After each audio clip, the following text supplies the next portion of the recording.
Cutback for Vasilev, and Lukic! A banger of a strike for Jovan Lukic's first MLS goal!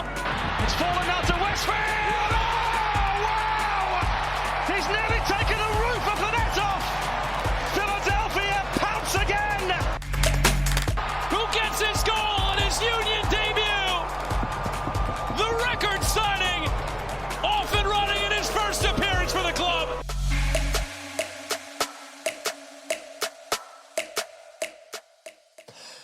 Hello and welcome to the Free Kick Podcast. My name is Todd, and I don't know about you guys, but it was a struggle waking up Monday morning after Sunday night.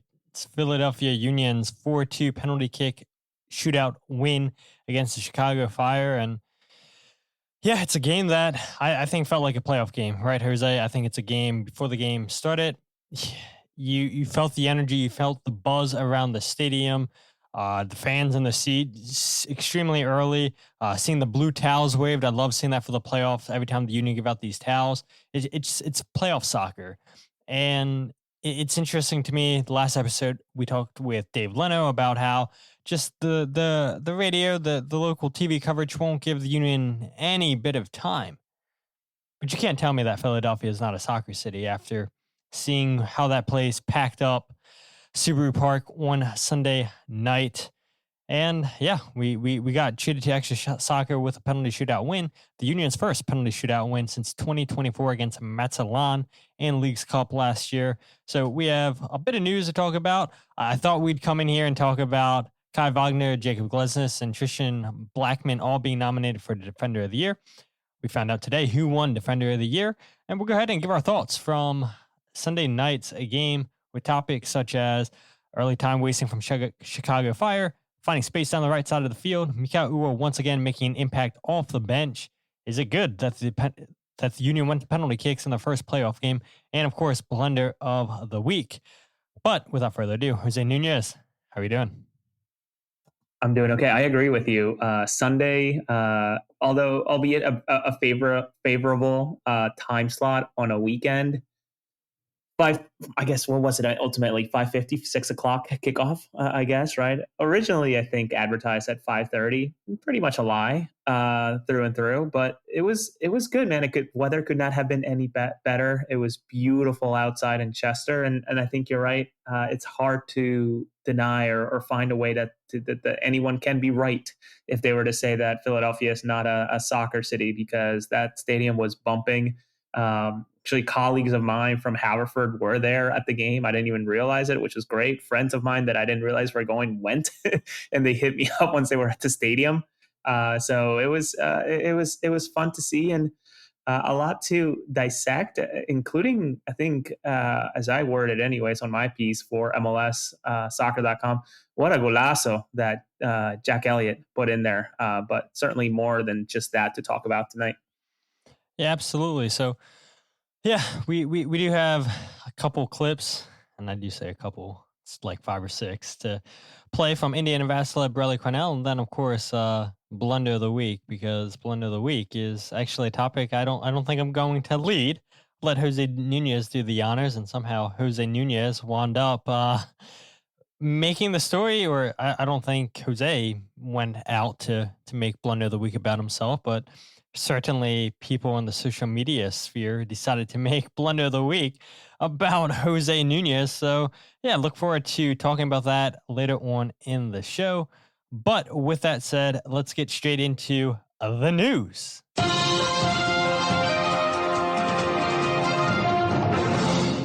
right, so the first and only bit of news, I tease it.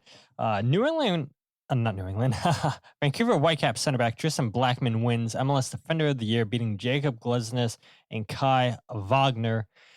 And I think it was always going to be a tough stretch for either one of those Union players. I believe that they were going to take votes away from each other. And you look at what the MLS communications department released today, the voting for how that went.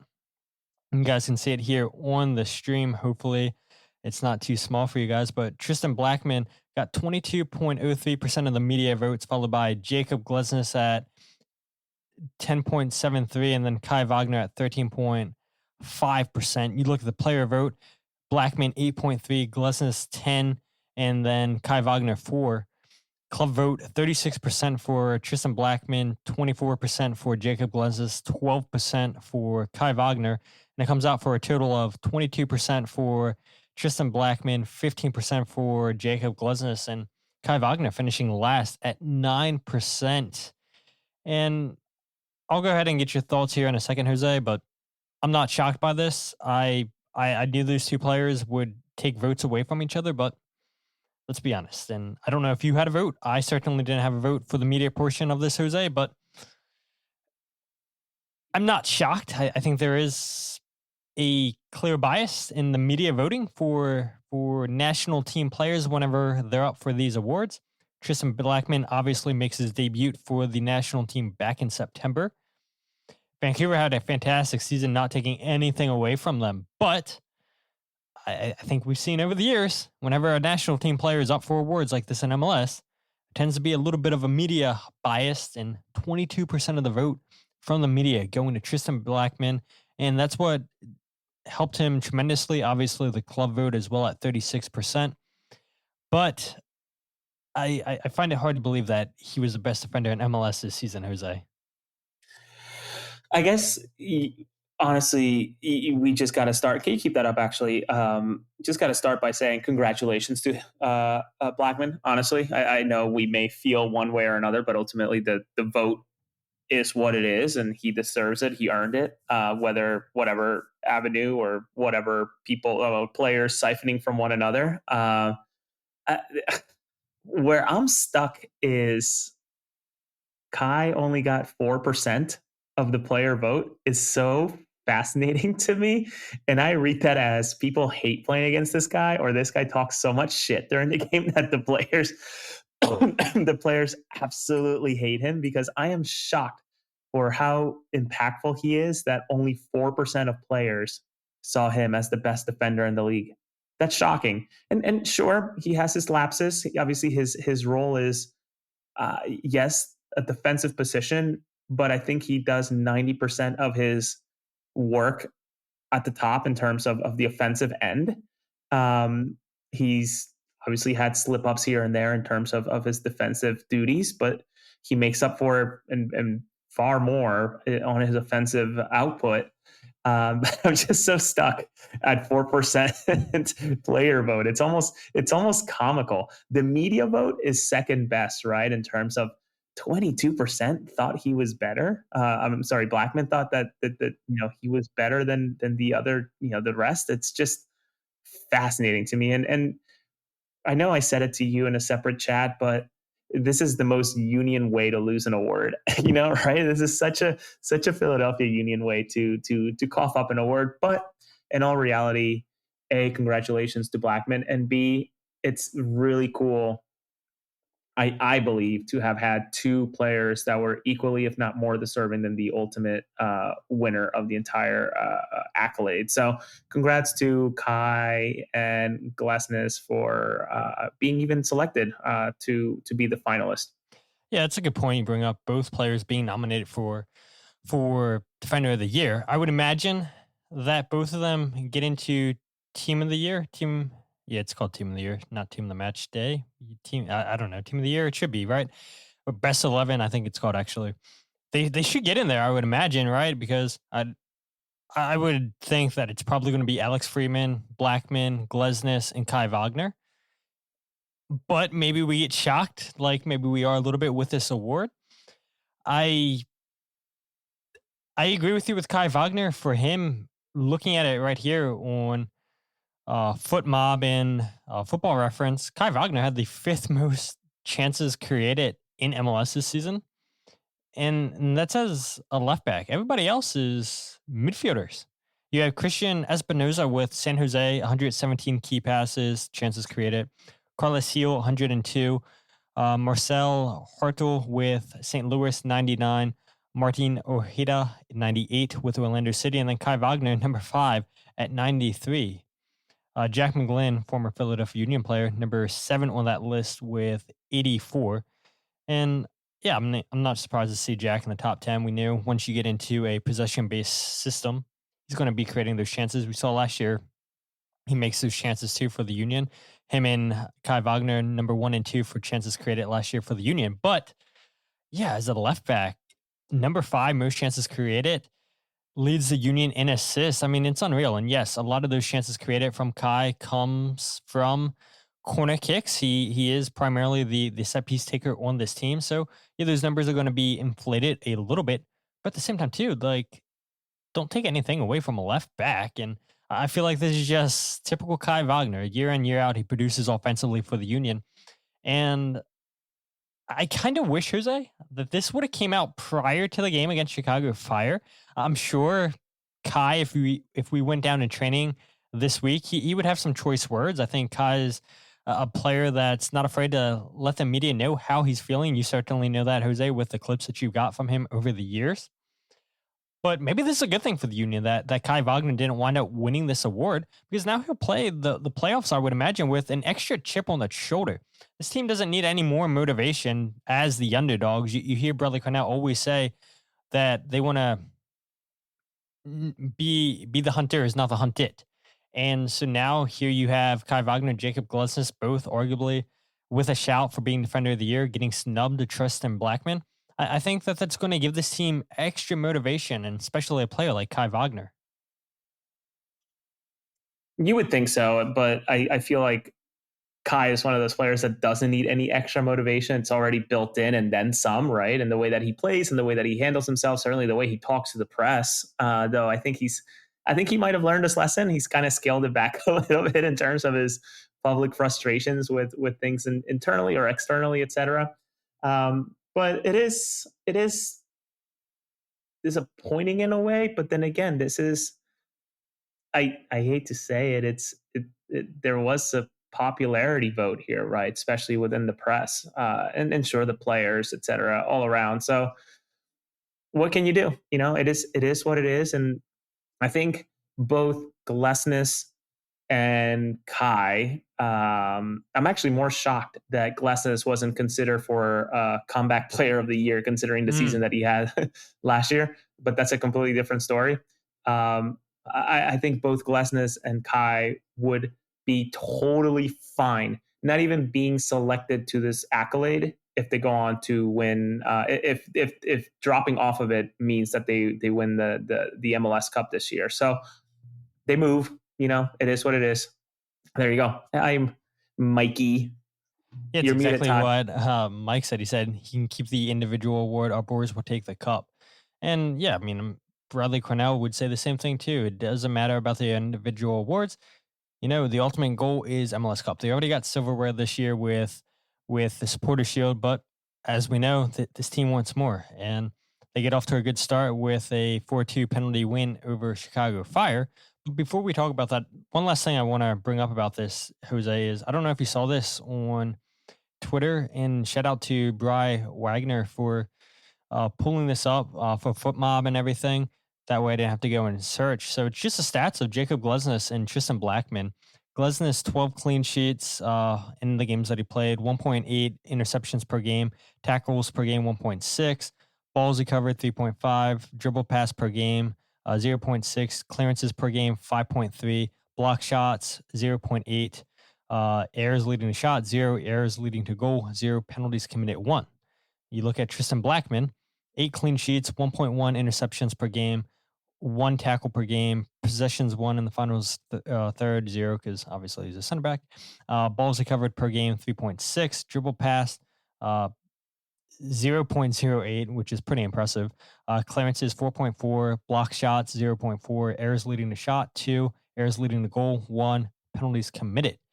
And looking at that, I mean, Glesnes has the better defensive numbers, and yes, obviously stats don't tell the whole story, but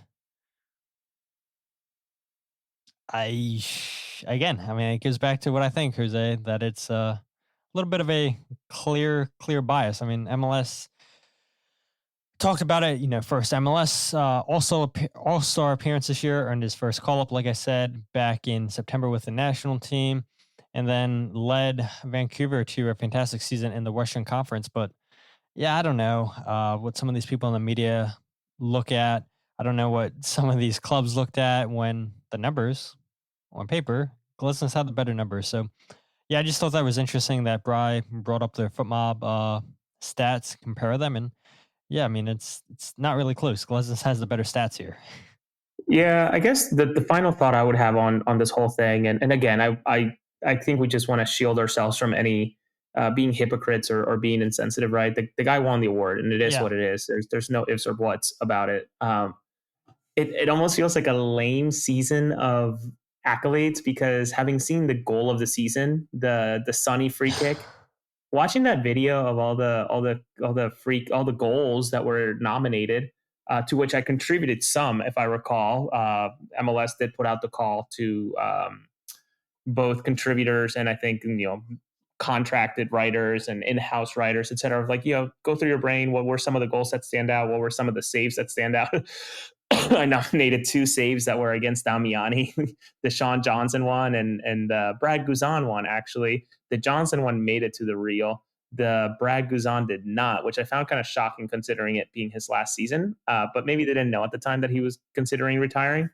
But some of these selections just gonna feel goofy, right? The Sonny free kick I didn't find all that impressive compared to the other goals that were nominated, and then was it the Nashville keeper that had the save of the year? I think Joe Willis had the save of the year.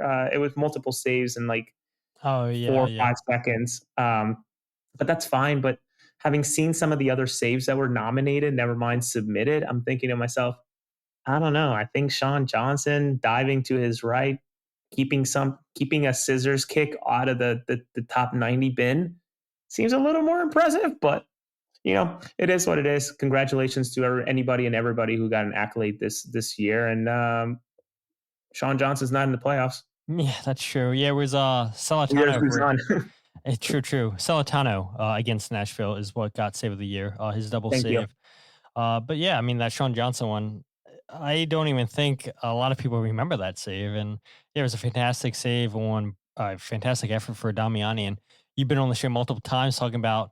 Imagine if some of those goalkeepers don't save those strong shots from Damiani, people wouldn't be complaining about his lack of goals. I mean, his XG is much higher than his goals are. He just came out with goalkeepers making fantastic saves, and that Sean Johnson one was absolutely one of those strong saves. But regardless, the Union take care of business in game one against Chicago Fire after the game ends 2-2 in regulation, with Indy Vasilev, Milan Alaski scoring in 5 minutes for the Union, Jonathan Bamba and Jack Elliott scoring in the final 11 minutes of this game to send it to penalty kicks as the Union hold on and win 4-2 after Mikael Uhre and Jack Elliott both miss the opening penalty kick in this game. Before we get into time-wasting tactics, Jose, attacking down the right side, Mikael Uhre's impact off the bench, and then the penalties and whatnot. You had mentioned earlier the Jack Elliott goal. And I think that's probably a good place to start because Jack Elliott comes into this game wearing the captain's armband. You see his eye all taped up after that black eye, and it's like, man, how can this guy play? How can this guy see? You start seeing Jack Elliott taking throw-ins as they put up Gutman farther down the field and everything. I'm like, this is so goofy.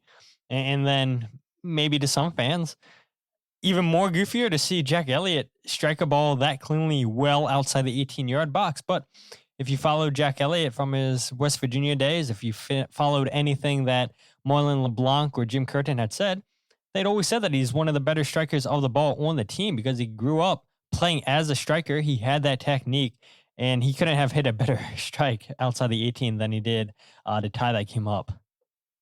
Yeah, that goal was unbelievable. I mean, we were, or I should say, I was fortunate enough. Obviously, you were there too, but to see Alex Calabrese, Men in Red, out in Chicago, does an incredible job with Joe Schatz, I believe is his name, who was along with him, traveling to Chester.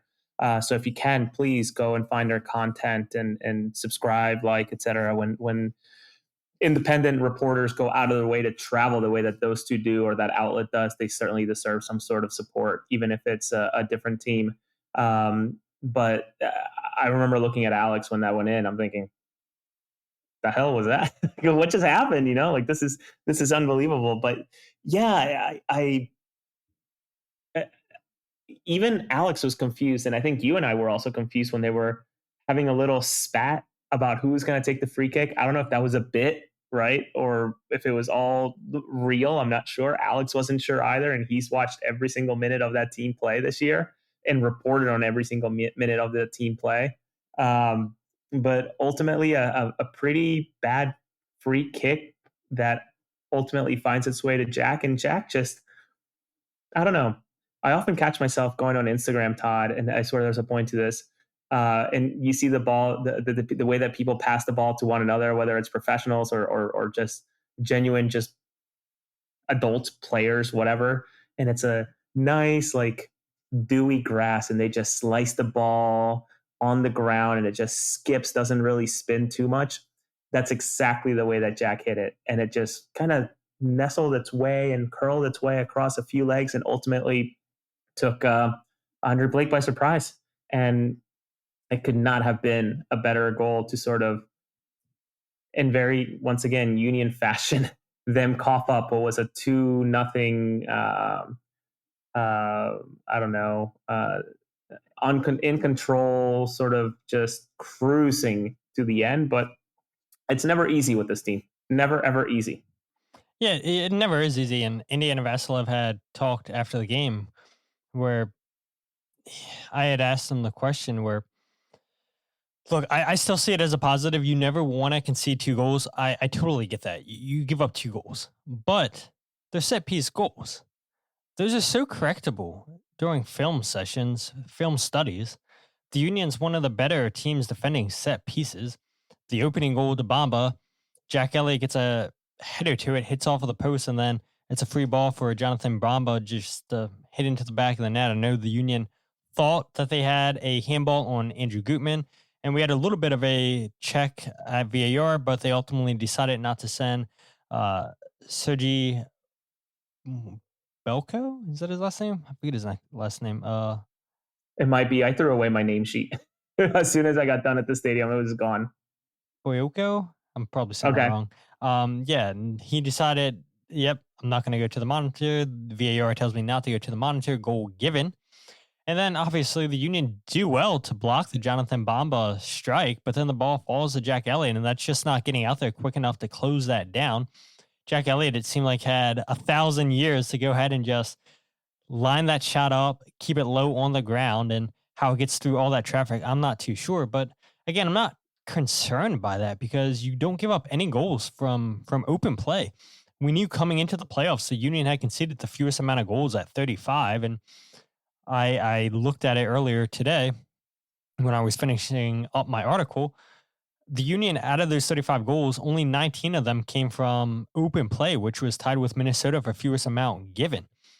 And prior to the game against Charlotte, the last regular season game, the Union had went 3 straight games without giving up a goal from open play. And so you look now in the last 4 games, or 4 out of 5 games, 4 out of the last 5, they've only given up 2 open play goals, and both of them came against Charlotte.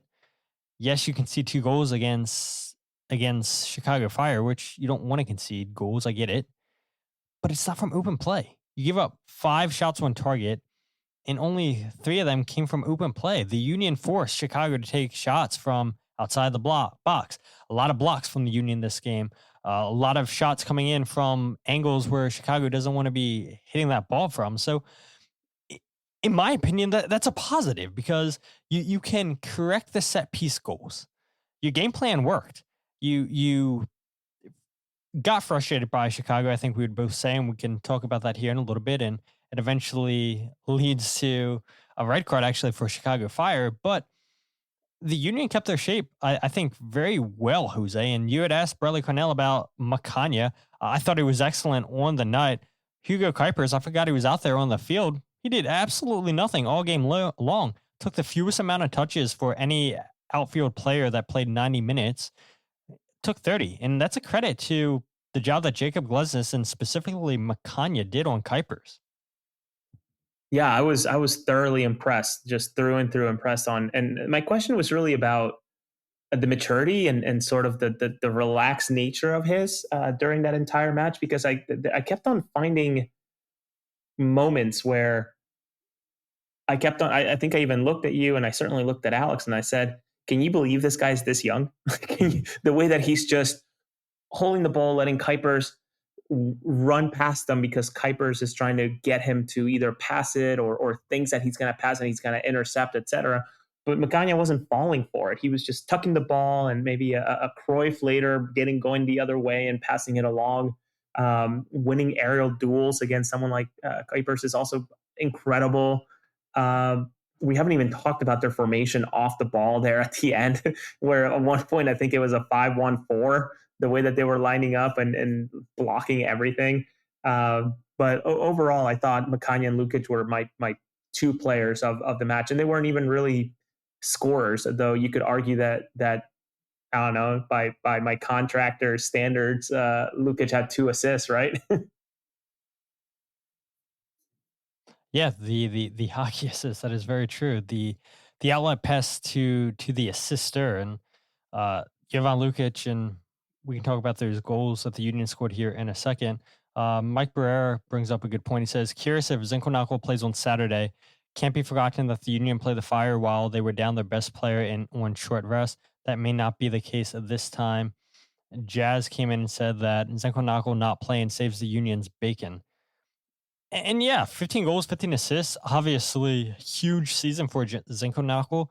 I think he'll be hard done not winning Newcomer of the Year. I think that has to go to Andres Dreyer, but it's got to be close. I would imagine had a fantastic season with San Diego, Dreyer that is. But yeah, there is something to be said. Zenko Knuckle was supposed to play this game, gets injured in the warm-ups, and I believe Greg Berhalter said after the game that it was a oblique strain, and we'll see if he plays on Saturday in Bridgeview against the Union. But I think Haile Selassie had a decent game. Obviously, he's not Zenko Knuckle. He's not having that double-double season that Philip had in his debut year with MLS. But that's still a very good Chicago Fire team, Jose. Jonathan Bamba, I think, was good on the night, had a goal, had the assist. I thought Andrew Gutman was excellent on the night. I think Jonathan Dean played a good game. The two defensive midfielders for Chicago, I think they were pretty solid too. I mean, the only player that I would say that didn't have a good night was Kuipers. Brian Gutierrez comes off the bench, makes a difference, and will he start in game 2 against Philadelphia Union? I was a little bit shocked that he didn't start this game just because of his performance against Orlando City to get Chicago into a playoff spot. But still, I guess kind of like the Union too. And we're talking about Mikael Uhre not starting this game. It is good to have difference makers coming off your bench, and that's exactly what Brian Gutierrez was this game for Chicago Fire. But I don't know, Jose. I don't know if Zenko Knuckle would have made that difference for Chicago Fire. Obviously, he's a big game player, 15 goals, 15 assists. But I got to have belief that the Union's fullbacks would have handled him too. Maybe that's not the case whatsoever. I mean, you go back to the game back in August. I know it's a different formation, a different Chicago Fire team. How many times did the players tell us that in the locker room, Jose? Giving credit to a new look Chicago Fire since Greg Berhalter switched to that back 5, because don't forget too, Chicago prior to this game was on a 6-game unbeaten run. And I guess technically, Jose, you could say it's 7 games because it's a draw. Yes, they lose in penalty kicks, but yeah, they haven't lost since September 13th against New York City, which was 3-1.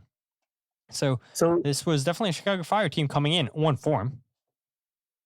Yeah, and I can't find him, Todd, on social media. Joe Schatz, who was there. Don't know if you can, but he did have an update. He went to practice today. It was a recovery day, and I don't want to get it confused, but he did talk about Zenko Knuckle, but I don't want to get the report wrong.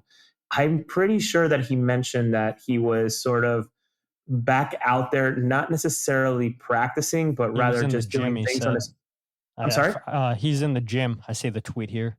There you go. He's in the gym doing things, which is already a step of that's a good step rather than not being present at all, right? So maybe he's week by week. Maybe the strain on his oblique, I think, is what it was, is far worse than they think, and that he's just there for like, moral purpose, just lift up the spirits of the guys. Who knows? I think as Joe put it in his report, certainly find out more when it's media time ahead of the game. But to your point and thoughts here, Todd, I do think he makes a difference. He's such a dynamic player. Having watched him, I think I maybe have written 2 or 3 articles about the Chicago Fire throughout the season, and it's an interesting roller coaster that team has gone throughout the year. They do so well away from home, but when it comes to home, they don't do so well. But they came to Subaru Park, the fortress of Philadelphia, as people like to call it, and nearly walked away with a victory, even in this goofy format that they have with no extra time. Though you could argue that it's probably best that the Union didn't have extra time, considering how not great they are with a man-up advantage. But I do think that Zinkernagel does make some sort of difference, even for how great Glesnes and Makanya were. And we have to give some credit to Danley, who often, you and I looked at each other and said, holy smokes, he is everywhere on this field, just clogging things up and forcing mistakes whenever Chicago finally had an opportunity to try to have some sort of possession, which wasn't often in the first half and certainly grew into the game as the game went on. Yeah, absolutely. I agree. Let's go ahead and move topics to the time-wasting tactics early on by Chicago Fire in this game. And I thought it was funny, right? I said to you, or I said to Jimmy King and Kyle Omni, maybe I said it to all you guys, but I said, man, I kind of feel bad for Chicago not coming away with this win, because their shithousery was definitely on point. Probably should have won them the game with just how much time they were wasting so early on in this game with their throw-ins, with their goal kicks, with the fouls and what have you. I mean, it eventually led to Kai Wagner getting upset. He's on the ground and gets up quickly, pushes Brian Gutierrez, and then Sergio Auriel comes over and then punches Kai Wagner in the throat. It's hilarious. Kai Wagner is upset with Gutierrez, and then he somehow gets Auriel just to completely lose his mind and hit him in his throat. And even after that moment, the Union, after conceding 2 goals, they had a chance to go on and win this game potentially in regular time. And they botch a counterattack and it goes to penalty kicks. But yeah, the time-wasting tactics, I think, were pretty spot on by Chicago Fire against the Union. And it certainly did not surprise Bradley Cornell after the game. And this is what Bradley Cornell had to say on the time-wasting tactics from Chicago Fire. I think we put on a really good display of what we try to do. We worked in transition. We showed what we can do. We created chaos moments. We took opportunities when they came.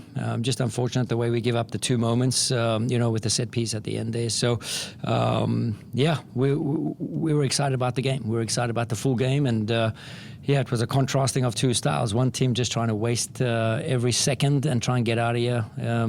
Probably they got what they wanted, was penalties, but I'm glad that we got through on the other side.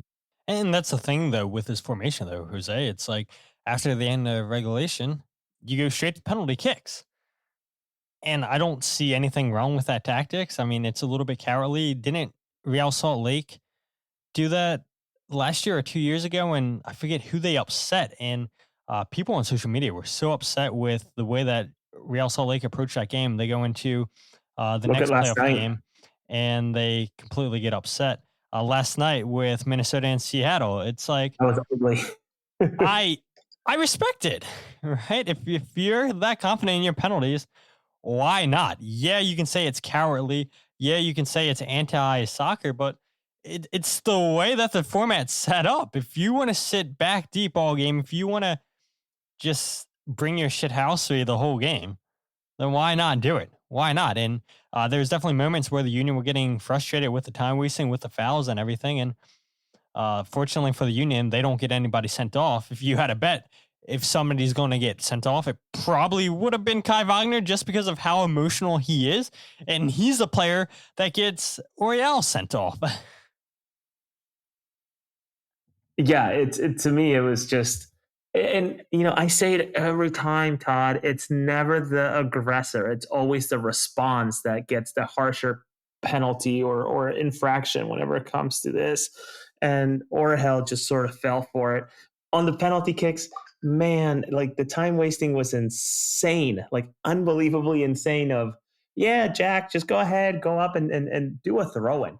I don't know when the hell the last time I ever watched Jack take a throw in, even when he was in Philadelphia. I'm sure it's happened more than I think. Never. Okay.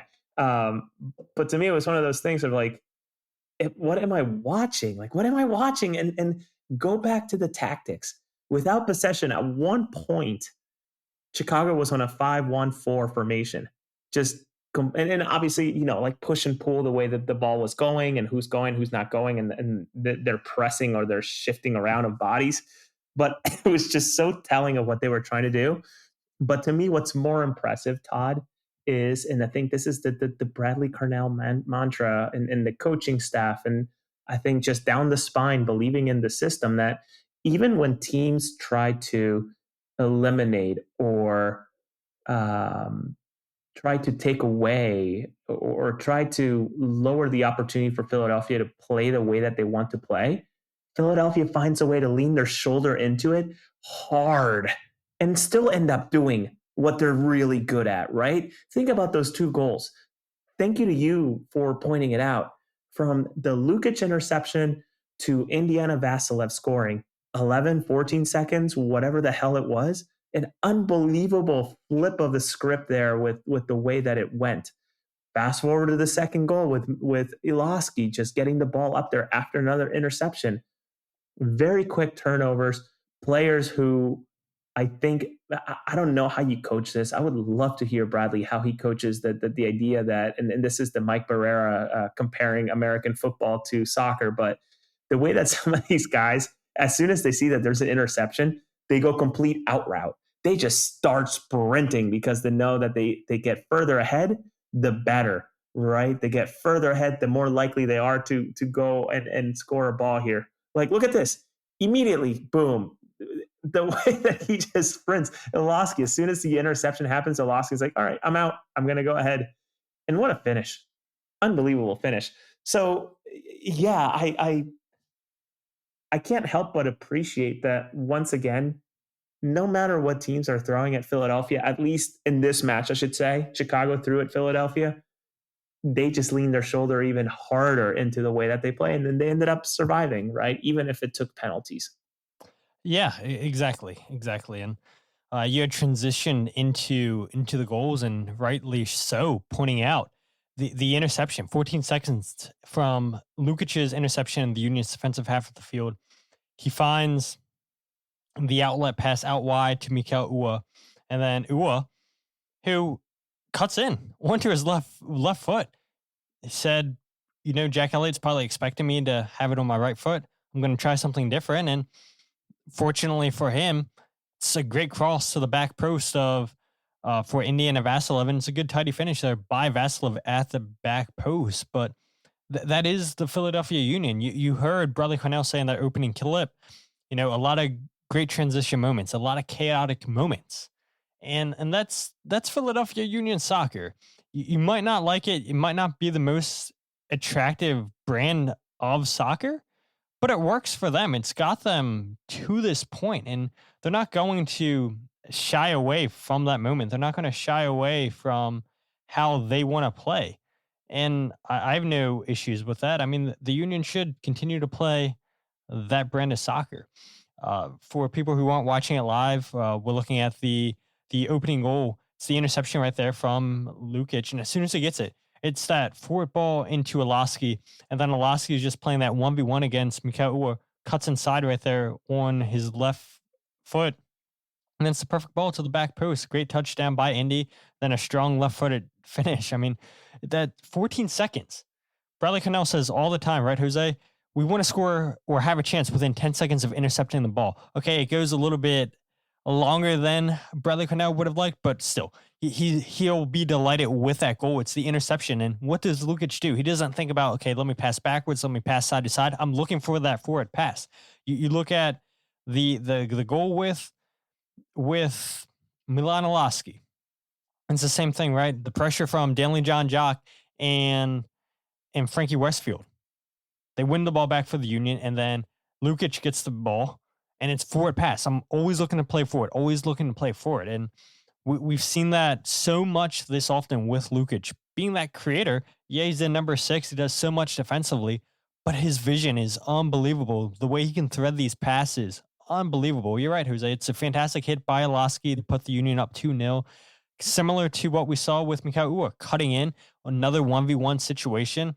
And that's always going to be the risk for Chicago Fire, playing in a back 5, leaving your center backs in 1v1 opportunities. And the Union absolutely took advantage of that. And this is something I believe in game 2, the Union are going to continue to look to exploit. I expect Chicago to continue to go with this formation because 7 games unbeaten so far. Since they've switched to playing in a back 5, they look a much better team. But it does definitely open up opportunities for the Union, getting their center backs in 1v1 situations. The pressure that Milan and Indiana Vassilev brings, it opens up so many opportunities. And maybe part of that's why Mikael Uhre came off the bench and had an opportunity, is because of the work that the front 2 did, putting on the pressure, the work that the 2 number 10s did, putting on pressure, tiring out Chicago Fire. But yeah, you're absolutely right, Jose. I mean, it starts with the pressure. It starts with the interceptions and the Union wanting to play forward, pushing that ball as quickly as possible up front. Can you play the Olaski one more time? Yeah, no problem. And what I want to show here is just watch Danley. Okay, he doesn't really have much to do with this here at this point, right? Yeah. But look at him go. He just knows I got a motor. Yeah, be an option. Yeah, just be an option. He has nothing. He has no business running that hard up the middle, considering it's Olaski, and shoot or shoot. Olaski is not likely to pass that ball up, especially in a one-on-one. But again, this goes back to the mentality, and I think the appetite that these guys have to be good teammates and be good guys to one another and just play well, because again, he just has no business sprinting that hard to be on the at the penalty spot for a drop back, right? If I'm Danley, I'm like, okay, well, we're up 1-0, 74th minute. Maybe I got to just leave something in the tank. I don't need to make a 35, 40-yard run there, So again, I think it just goes to show the mentality of this team and just how much they want to be there for one another. And I know that sounds a little hyperbolic and a little flowery, but nonetheless, I think it's so emblematic of what this team is like this year. Yeah, and this is Bradley Cornell talking about attacking one of the outsides with Chicago pushing their fullbacks up. Well, we've seen all season long they've given up goals late, right? And we knew this at halftime. We spoke about it, where we can pick up some spots, and I think Milan and Indy picked up those spots. They're starting to get a little bit more forward with their outside backs, and those were some areas to exploit. So, yeah. Yeah, and you heard Bradley say, I mean, it goes into halftime tied 0-0. They knew that Chicago conceded a lot of goals in the second half. Chicago conceded 34 goals in the second half during the regular season, which was the third most in MLS this season. So opportunities were always going to present themselves. 11 goals conceded for Chicago in the final 15 minutes. But it's about taking advantage of those opportunities, and the Union absolutely did take advantage there in the 70th and 75th minute with quick transition goals. You win the ball back and you're looking forward. Indiana Vassilev shared similar thoughts to Bradley Cornell on what clicked in the second half compared to the first half. I honestly think it's just constant pressure. I think it's tough to play. It's tough to go 0-0 against our team so far into the match. Pressure is going to continue to come. We want to put teams under pressure. That's our style. That's our game model. If you don't know it, surprise. We want to put teams under pressure. We're going to continue to do it for 90 minutes. That's what we try and do, and I think it just wears teams down. I think that's all I can say. Whether it comes from the left or the right, I think we just wear teams down. And don't get me wrong, we are beatable, but we're going to go down our way. And that's exactly it, right? The Union aren't going to get away from their ideology. They're going to play this sprinter soccer. They're not going to hold on to possession. They're going to try to quickly put that pressure on you in your defensive half of the field, win that ball back. And yeah, the pressure didn't really come on the first goal from from the Union came in their defensive half of the field with Dylan John Jock and Frankie Westfield putting the pressure on, winning the ball back. You had Lukic intercepting the ball in your defensive half. So we did see 2 times in the first half where the Union didn't really have passing options in the first half. They give away the ball and then they're quickly just pouncing and you're trying to win that ball back. And so, yeah, I agree. I think that is the way the Union are going to play. And Indy's right. They're beatable. We've seen the Union lose a couple games this year, Jose. Almost lost this game against Chicago, but they're going to do it playing their brand of soccer. It's nice to see Philadelphia be the one to give it to a team, meaning, the Union have been recipients of losing to specific teams three times in a single year across multiple competitions. But here, the Philadelphia Union are potentially going to slap a 4th one on them. So congratulations to them. And again, I think Vasilev's comments are just word for word what I basically said, right? A team that's going to really lean hard into what they do, how they play, and how they play well. And if that doesn't work, that's okay. At least they tried what they're very, very good at. And if it didn't work on the night, that's okay.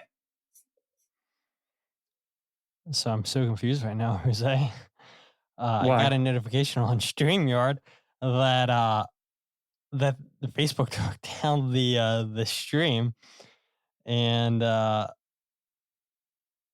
don't like us on Facebook. Yeah, no, some company that's claiming to own some company called WinSport, never heard of them, is claiming to own the MLS clips that I just showed. Not sure how they can claim that they own MLS clips when we know that that's Apple and MLS, but okay. Apparently they have the right to say that they own MLS clips, but look, that's neither here nor there. Not many people were tuning in on Facebook, so it's all good. We're still live on YouTube and Twitter where more people check in, so maybe I shared the clips a little bit too much there. I don't care though. We're still live where it matters most. But yeah, the Union will continue to just play the brand of soccer, attack the right side of the field, and I've seen a couple comments on it tonight, and yeah, Mikael Uhre once again, instant impact off the bench for the Union. Bradley Cornell had told us the reason why he didn't start this game is a medical issue. He didn't dive into it. I didn't question him because let's face it, if Bradley Cornell wanted to say what the issue was, he wouldn't have said medical issue. He would have said it was X injury. It was this. Medical issue is pretty bland, pretty bleak, and we don't need to dive into that because, like I said, if he wanted us to know, he would have told us. He does not tell us, and that's fine and everything. Mikael still comes into this game, plays a significant role, coming off the bench in the 64th minute. Instant impact, like I said, once again, Jose. I mean, you see him 1v1 against Jack Elliott there, crossing the ball to Indiana Vasilov, and this is what Mikael Uhre brings, right, Jose? Is those runs in behind the back line, 1v1 against center backs is where he's at his best. And because of that, I thought that, yeah, he should probably start this game coming in. 2 goals, 3 assists in his last 3. Him and Damiani had started the last 2 games together. It really seemed like they were building that chemistry. And I guess my question to you would be, should Uhre start the next game, assuming that he's good to go, playing 45 plus minutes, or would you bring him off the bench? I've seen people online on social media say, yeah, continue to bring him off the bench. He's a game changer. But I've also seen the argument that he should start. If you were Bradley Cornell, I mean, how would you approach that? Do not put me in Bradley Cornell's shoes. It's hard to mess with something that's currently working, right? I mean, he came in off the bench, injury or no injury. He's been doing that for a little bit here, and it has proved right. But I totally guess the idea. I get the idea of just starting him off the rip and seeing what he can do. But I do sense that he is that type of player that he just has an edge coming off of the bench, right? Especially with that speed, that north-south speed, because he's going to beat you on the 100-meter sprint. He's not going to beat you on like the back and forth, that type of thing, the left and right movement. I also wonder how much Cornell wants to try to get Ty Baribo going, right? Imagine a world where Ty Baribo starts against Chicago in Chicago, scores 2. Then there's this massive window of time, right? Because the next game would be what, November in the teens? If the Union win this week, Todd? What would it be, like November 19, 20? I don't remember when it would be. 22nd, I believe. Oh my God. November 22nd. So a little bit, obviously less than a month. Just insane. And man, that when you put that into perspective, that is right before Thanksgiving is when they finally start playing again. Should they win against Chicago? I almost wonder if it's not so bad that they go and have a third game, right? Because you kind of keep things moving rather than just sitting still waiting until November 22nd or whatever. But back to the question, I wonder how much Cornell wants to get Ty Baribo going. I think Ty would want to get finally going. He obviously had an incredible season, certainly the start of the season with his streak there, but has cooled off since. So I don't know. I guess I see it both ways where he should be coming off the bench, but his performance has certainly given him a shout to maybe have a say whether he should be a starter or not. Yeah, and already a couple comments here on StreamYard on YouTube. Sorry, I was reading on Facebook. So the company that said that they own the content took away the claim, but yet it still won't let me stream back to Facebook for this. It's all good though. It's all good. So weird. And take him to court. From yeah, right. The limited research that I did looks like this company's based out of Colombia, South America. So weird. So weird. But, why are you looking at me? Am I? No, I'm just kidding. Jazz says Uhre gasses out quickly. They need him to start, but he's more impactful off the pine. Mike Barrera says, I prefer Uhre off the bench. Agreed with Jazz. He does well against those tired legs.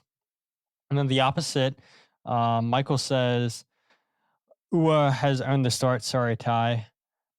And that's where I feel. I mean, I felt like him and Damiani were really building that chemistry. The last 2 games they had started together. Can kind of say 3 because he came in so early against DC United, and we saw the chemistry between those two down in DC as well as the chemistry with Milan and Uhre. And I think that's key too, is we saw that initial pass from, and I'll show it again. I don't care. Who's going to take the video down? We see the initial pass after Lukic intercepts it. He goes into Milan, and Milan knows exactly where to find Uhre. 1v1 against Jack Elliott, and he waits. He times his pass perfectly. Of course, Uhre's going to get to that before Jack Elliott, and then absolutely just turns him inside out. It's a fantastic ball to the back post. And so because of the chemistry between Milan Alaski and Mikael Uhre, because of those runs against center backs that Chicago is going to leave 1v1, I think you got to start Mikael Uhre, assuming that he can play 45 plus minutes, assuming that his medical issues all cleared up and whatnot. And maybe we're going to answer from Bradley Cornell this week about that. I wouldn't expect it, but maybe we do. But yeah, still having a player like Mikael come off the bench, change a game as he did, and we've seen it multiple times, change the game against Colorado Rapids this year. Jose scored 2 goals earlier. Not earlier. It was what, 2, maybe 3 months ago in the regular season against Colorado. But yeah, still, I mean, we've seen this in Mikael. He has the ability to change games. And because of that, it's like, okay, he's going to start the next game. Doesn't start. And it's like, what does this guy need to do to start? Finally gets his opportunity after a strong performance down in DC. And it seemed like him and Damiani were really building that chemistry together. But nothing else I really want to add on Mikael Uhre. I guess we can play another clip. What Bradley Cornell said that Uhre brings to this team. When the opposition legs get a little bit tired, then Mika comes in and creates a difference with his just running off the ball, physical presence. You know, Bruno's done a great job for us, but yeah, we just felt we needed a little bit more impetus. Athletically, meaning getting him behind and getting on the move a little bit more. So, and I think we created exactly that dynamism that we needed. Yeah. So Bradley just repeating what we've both said, Jose, so no need to go ahead and talk about that. But the last thing that I guess we can bring up, unless you have anything else you want to add on Mikael Uhre. Probably good though. I've nothing to add.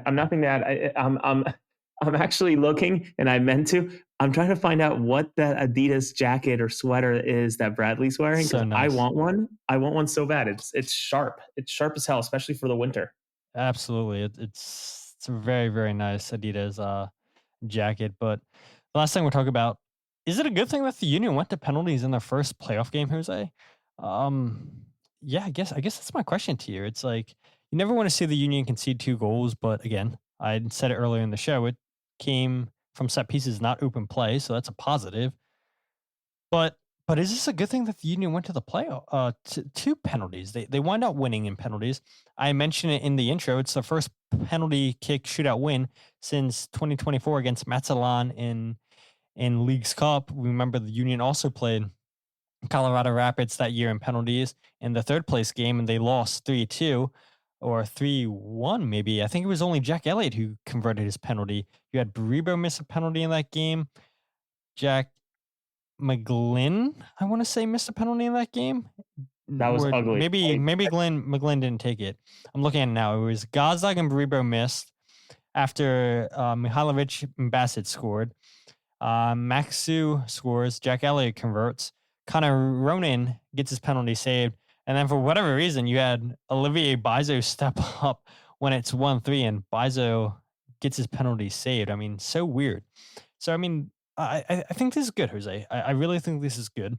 High pressure situation after you blow a two goal lead and go straight to penalties, where I believe that the momentum is in Chicago's favor after Jack Elliott scores that late equalizing goal, and the Union prevail in penalties. So, do you believe it's a good thing that the Union, despite blowing a 2-goal lead, go into penalties?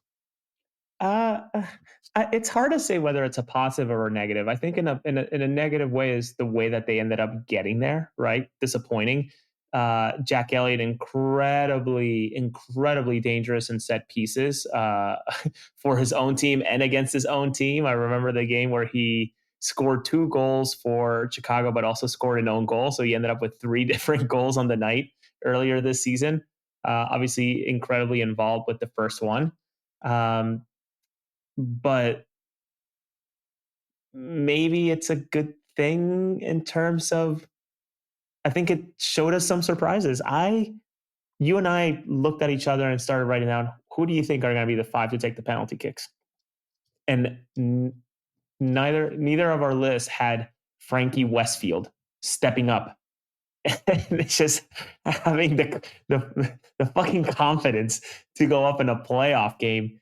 And, not a great penalty, but ultimately a penalty that went in, nail it down the middle. So I guess what I'm trying to say is it allowed us to see who is asking to take some of these penalty kicks, right? Who is confident enough to go up and take the penalty kicks. And we can talk about Bueno eventually at some point tonight, or maybe we won't, and that's okay.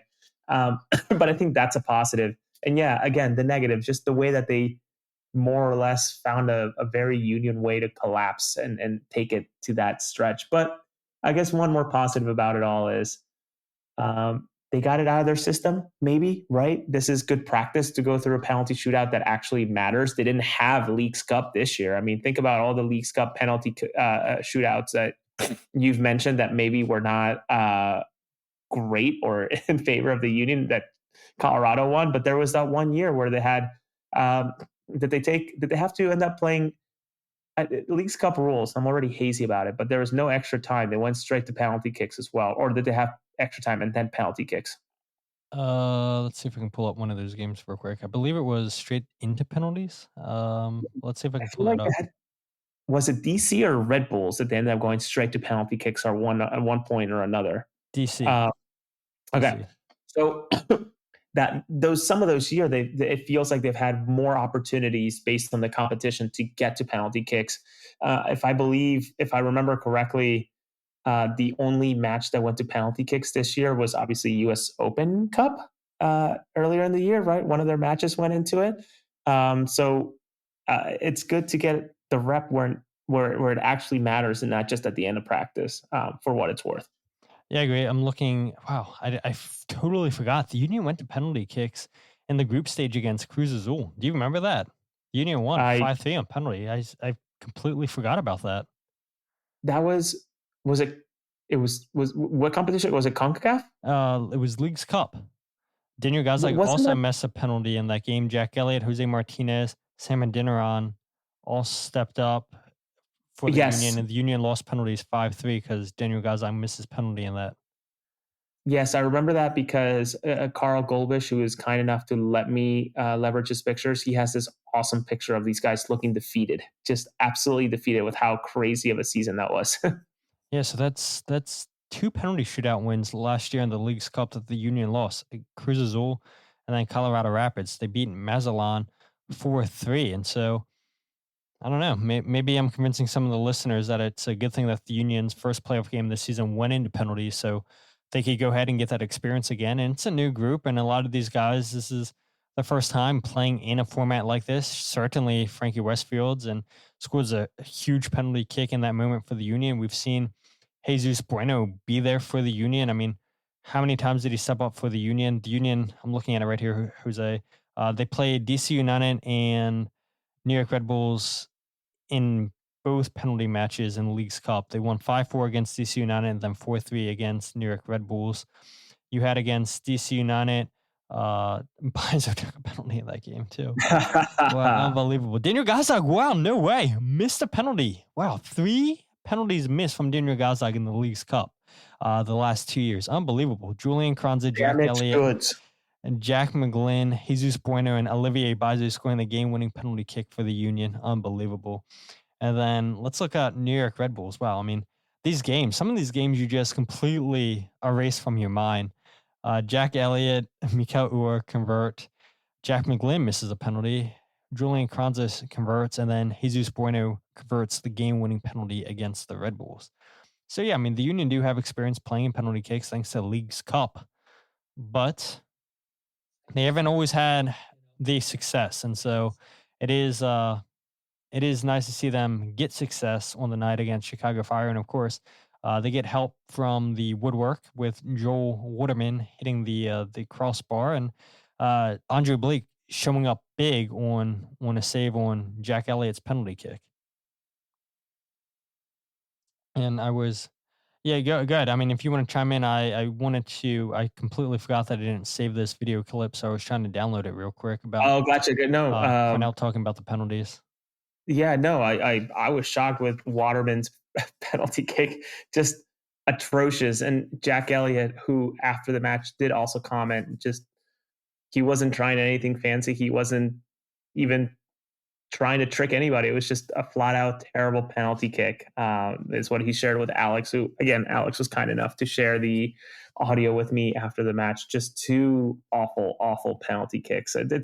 I find it amazing that even professionals go ahead and take penalties so poorly when, like, all you really have to do is pass it in with a little pace, right? Like, at least in my opinion, it's just pick a side and pass it as hard as you can. You know, like I don't think it's that difficult. And I play soccer in adult league, sure, very different than professional, but I've in my playing time so far in my life, I've never ever put a penalty kick outside of the frame or hit the frame itself. And I'm proud of it. I don't have the confidence to take a penalty, so you're a better man than me. I mean, I'll never forget my high school, my senior year. We go to a penalty shootout, and my coach was deciding the penalty kick takers, and I was a senior. I was like, nah. My friend Otis, who was a junior at the time, I was like, he's a better penalty kick taker. Put him in, and so he goes number 3. And wouldn't you know, misses his penalty kick. And my coach had told me after the game, he was like, man, if we would have went to round 6, you were next. And I'm so glad we didn't go to round 3, but round 6, because I didn't have the confidence to take a penalty kick. I probably would have skied it or not put it on frame and everything. And so, yeah, some of these guys are just big game moments. And Jesus Bueno is certainly that. And we learned, too, that Frankie Westfield's one of those players as well. Frankie's Philly. With the fans at the end of the game, the way they pushed us, the way they supported us through those penalties, the way they stayed in the stands, after 90, it was amazing. It was really good. And I think you've seen, Frankie step up in numerous occasions. I think when he came on the field, he showed a bit of intent, what we're trying to do. He created momentum, he created energy, and then he played a big role in the momentum of the game and the shift towards, grabbing those 2 goals. do you start Frankie game 2 against Chicago? I was shocked he didn't start this game. Honestly, I was so shocked. He had an incredible tournament with the U20s. I don't know if there's something tactically that maybe Sean Rooney, I believe is his name, or Mitch Hildebrand, or whatever Cardinal's staff saw that guided them to pick Nate over Frankie. But with the momentum that the guy has had all season, when you look at it as a whole, let alone in a microscope these last couple of weeks with an incredible U20 tournament, which obviously did not end the way that he wishes it would have ended. How do you not play him right away? Again, I didn't get that, but again, I don't know the full context of why the decision was made to not start him, but I would definitely start him. He brings an incredible edge to everything he does in terms of doesn't take any shit from people, gives out a lot of shit. I finally rewatched the penalty shootout, and I think it was being talked about the last couple of days, the stare down that he gave Brady after his penalty kick. Unbelievable way to look him up and down for an Olympic player that obviously they're, I think at some point going to be U.S. national team or whatever teammates at some point here. Just incredible edge that he brings, and I think Cornell's comment is spot on. He is very Philly, and it just shows what he can do to bring an X factor. Yep. And 2 comments here from Michael. He says, pretty sure Nate was to cover Bamba over Frankie because of the speed of Bamba. Yeah, I would agree with that.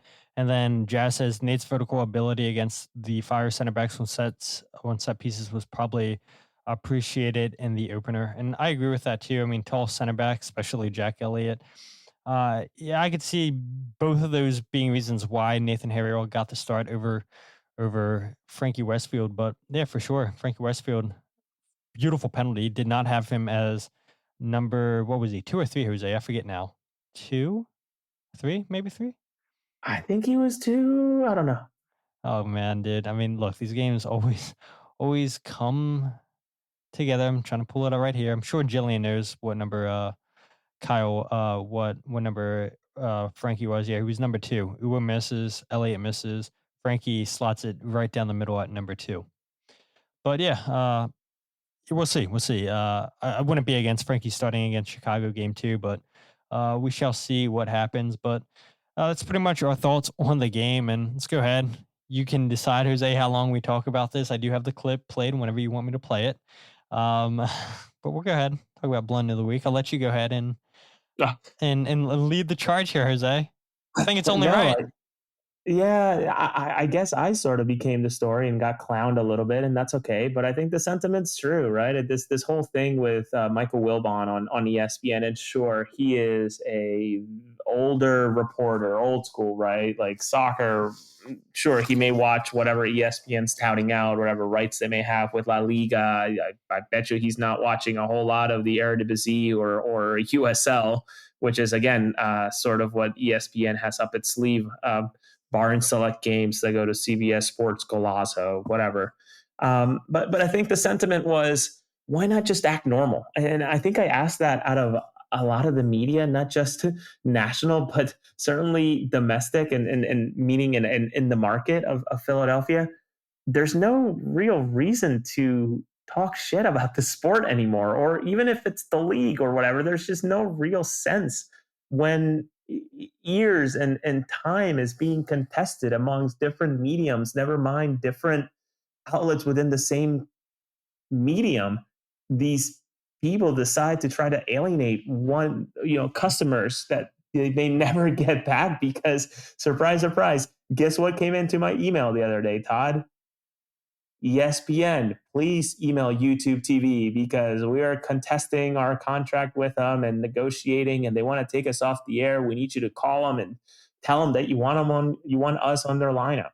It's like, well, maybe I have second thoughts, and it's kind of timely that you guys are sort of touting this line, right? Maybe don't act like dickheads about the sport, right? And some other people said, well, you want them to be genuine, you want them to be true to who they are. And I think that's all and great, but I think you can be that, but also be aware of the situation. ESPN has gone to great lengths to alter and change itself to appeal to a younger generation, and I think to a flaw, right?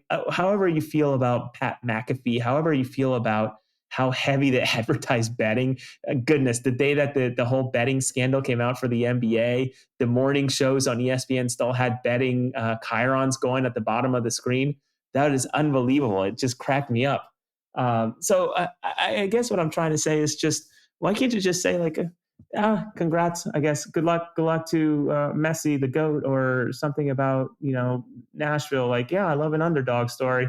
Whatever type of bullshit line you can come up with. You don't have to be a dickhead about the sport. And I guess maybe it's better aimed at the local sports news where they're actively just shitting on the Philadelphia Union when the reality is that they're fighting for ears left and right to actually listen to their radio shows instead of alienating would be probably a good idea. And Sexy Yogi, that this may be a weird take and that's okay, but I'm being honest and truthful to who I am. I want the sport to grow, and I don't think that some of these older journalists, sports personalities, et cetera, realize just how big the game is. And was reminded many times over the week or the weekend that this is genuinely the biggest sport in the world. So to act like idiots about it is just kind of weird when, again, they're just fighting to stay relevant. Yeah, so here's the clip for people who maybe didn't see it on social media, or if you weren't listening to pardon the interruption, which what I've heard, the numbers have been going down over the years. So any way you can grow your viewership, you say something positive about soccer, maybe have people show up for your program. Probably not, but this definitely turns people away. Last one, the MLS playoffs are tonight. Inter Miami hosts Nashville SC. Who you got? I got 3 TV screens, as you know. Right. None of them will have that. Okay. I'll have the World Series large. I'll have 2 NBA games flanking. I may click over to watch your boy wearing pink. I may do that. Now, credit to them. They eventually did come out in a more recent show and talk more positive about it. And Taylor Twellman's the one who reached out to them and was apparently not happy with that take either, Jose. Maybe he wasn't as public as you on social media. Taylor Twellman used to work for ESPN, so obviously he has the connections. But yeah, their tone definitely changed after a lot of slander on social media. But I do think you're spot on, Jose. I think that's a great contender for Blunder of the Week. Yeah, not good. Me or them, because I think it could go both, because obviously even within this very own program, we got people who think I'm an idiot, and that's okay. That's totally fine. My patented line and registered trademark of reasonable minds can differ, I think, is probably the best one to use here. Yeah, your trademark you're saying right there. But I agree. I mean, the World Cup coming up, and these people are going to be all in. And it's the same in Philadelphia, I would imagine. They're going to see how packed that city gets, how passionate the city gets for soccer, people coming in all over the world. I'd be shocked if they don't at least mention it here and there on the radio. Maybe Philly's that set on never mentioning the sport of soccer on local radio, but how can you ignore it when all these people are going to come into your city? And for crying out loud, you have a round of 16 game on July 4th. I mean, how awesome is that? I mean, that is a fantastic storyline for the city of Philadelphia for the World Cup next year. And yeah, a lot of these old heads that are anti-soccer, I think, as we get closer and closer to MLS, we'll start seeing people get on board, because it is the world game. It is the beautiful game. And we had mentioned at the beginning of the show, there is no denying that Philadelphia loves soccer, with looking at how they showed out for game 1 of the best of 3 series against Chicago Fire this Sunday. But Jose, that's pretty much it. That's everything I have on the show. Anything else you want to add before you go ahead and plug away on social media? Nothing to add on my end. I think if I can just start plugging then. Had an MLS piece come out. One of those rare instances where I'm actually at the stadium where the union actually want me to write something, or I should say the the league wants me to write about the Union. You'd be surprised how often I end up being at the Union, but having to write about a game in Chicago or a game in Nashville or elsewhere, Dallas, it's happened too from time to time. So you can see that on MLSsoccer.com at this point. It's buried over all the other gajillion stories about games that have happened since the Union game on Sunday at 6:00. Besides that, just on social media, doing some work, and good things are happening. Another outlet's interested in having some writing done for them, so I'll probably be doing that. And it's actually a paid opportunity, so it was a pleasant surprise today. So I gotta figure out whether I want to do it or not and how to go about it. So be on the lookout for that in the coming, probably by the end of the week if I decide to do it. Yeah, so I am looking here, Jose. Man, you are not kidding. There is so much news already on the MLS It's a lot. website. This is crazy. Just trying Yeah. to filter through all this so I can go ahead and put a QR code so people can just go ahead and scan it. Yeah, this is this is a lot. I mean, credit to all the different writers that MLS has writing different pieces, different articles. I mean, wow.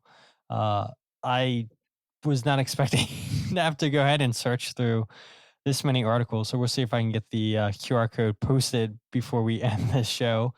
But don't stress about it. Is that what you were going to say?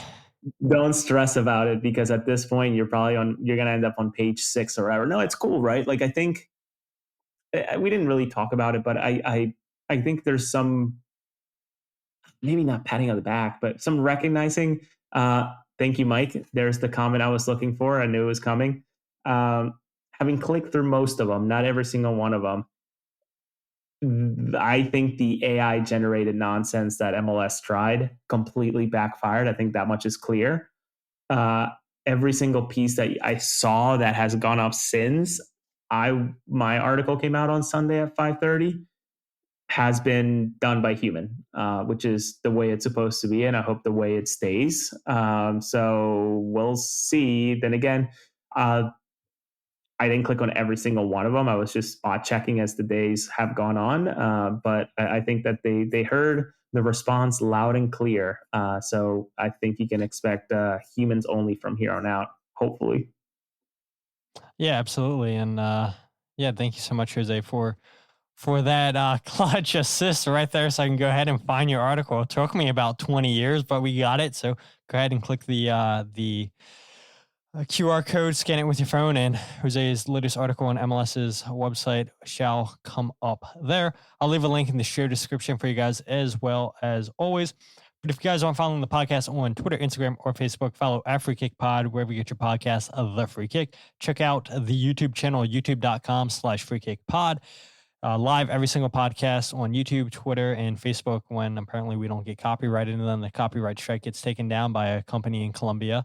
And you can go ahead and check out the goals breakdown video, which, by the way, I already know what the answer is going to be from you guys. The last couple of years, I haven't done goals breakdown videos for the playoffs. Should I do a goals breakdown video now for the playoffs? You guys are going to say yes, especially with 4 goals scored this Sunday. So I don't know why I'm asking, because you guys are going to say yes, always goals breakdown video. So I guess I'll get to working on that and post it sometime later this week, because you guys will tell me yes for sure. And if you guys want to go ahead and check out my writing or the podcast or the goals breakdown video all in one place, check out thefreekick.substack.com. But as always, you guys are the best part of the show.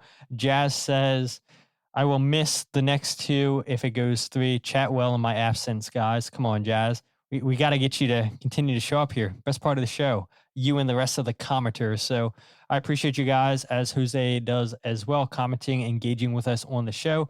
All the people that don't chat, look, we see you guys listening, even though you're not saying anything. We appreciate you guys too. And all the people that retweet, like the posts on social media, getting the word out, we appreciate you guys. We just want to give you guys the best coverage of the Philadelphia Union. We enjoy talking Philadelphia Union, and we're so glad that you guys enjoy listening to us talk Philadelphia Union. The next time Jose and I will be live, I'll be in Denver, and Jose will be back at home, which will feel odd because so many times I feel like Jose is traveling for work on a train in an airport, and now it's going to be me away while Jose is back in the home base holding it down. So hopefully all goes well. The internet stays stable in the place I'm staying in Denver. But before we close out, go ahead, Jose. Don't forget AAT Sports, Mike Barrera. Mike does an incredible job pre and post game. With it being an away game, I think we all can put our shoulder into it. My favorite phrase today, and be there and expect something, especially with fans not being not being at the stadium. Certainly give something for people to listen or see ahead of the game. So, Mike, I know you're probably still here, or maybe still scrolling through the Eagles Halloween party pictures, taking a look at the wives, what they dressed up as like. But yes, there should be a pre and post match game hosted by our very own Mike Barrera. He is still here. He says, I shall be there on the show for sure, sir. Multitasking. There you go. But yeah, I'm glad you got that in, Jose. Well done. Well done to plug that show as well. We love all the content creators that are covering the Philadelphia Union, as you guys do as well. But with that said, my name is Todd, and this is the Free Kick Podcast.